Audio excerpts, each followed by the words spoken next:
Bienvenido al canal Dragón Digital.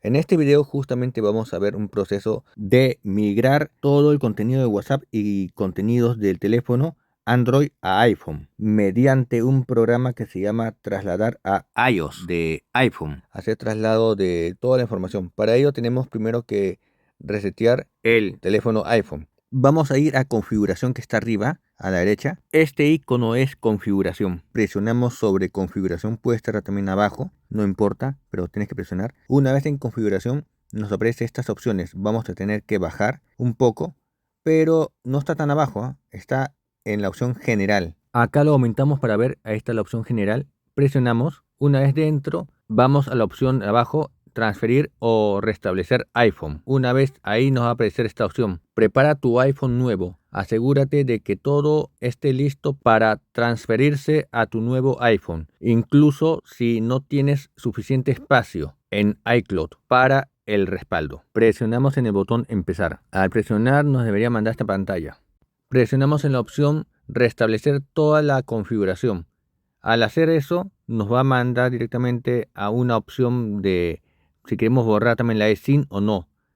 Y una vez que nos dé la opción de borrar el eSIM o dejarlo, listo. Ahí nos pide justamente una contraseña para poder hacer la aceptación del restablecimiento de fábrica. Ya dentro de esta opción tenemos que presionar restablecer toda la configuración. Ya debería empezar a hacer el proceso de restablecer toda la configuración. Una vez que nos aparece esto, tenemos que darles continuar. Acá va a aparecer un menú. Hay dos opciones: conservar la eSIM y borrar los datos, o la otra opción es eliminar la eSIM y borrar los datos. La opción del medio es de ahí tiempo restante calculando, y va a empezar a eliminar todo. Una vez que elimine todo, se va a reiniciar y va a cargar la manzana con una barra de borrado.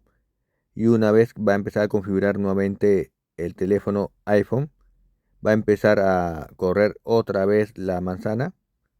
Y una vez que corra la manzana va a aparecer los idiomas.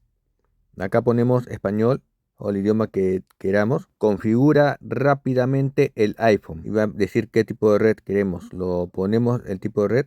En esta otra opción nos da la opción para configurar a un menor, adolescente o adulto. En este caso ponemos adulto para poder ingresar a las opciones. Y de ahí continuar. Una vez que ponemos continuar, nos va a mandar el Face ID igual, que es la cara o la huella digital, depende de cómo lo tengamos configurado, y va a empezar a transferir. Como ven ahí, ya está transfiriendo de Android a iPhone, todo por partes. Aquí la transferencia del Android hacia el iPhone ya se está dando. Bueno, aquí cambié la posición del teléfono, pero igual se sigue dando. Y son varios archivos de WhatsApp, de varios temas también de contactos y llamadas y otras cosas. Depende de lo que queramos transferir. Una vez que termine, va a aparecernos un mensaje y ahí ya aceptamos y listo. Y con ello debería de quedar perfectamente. Bueno, espero que les haya gustado el video. Suscríbanse al canal, den un like, marque la campanita de notificaciones para seguir los videos del canal. Y nos vemos hasta un nuevo video.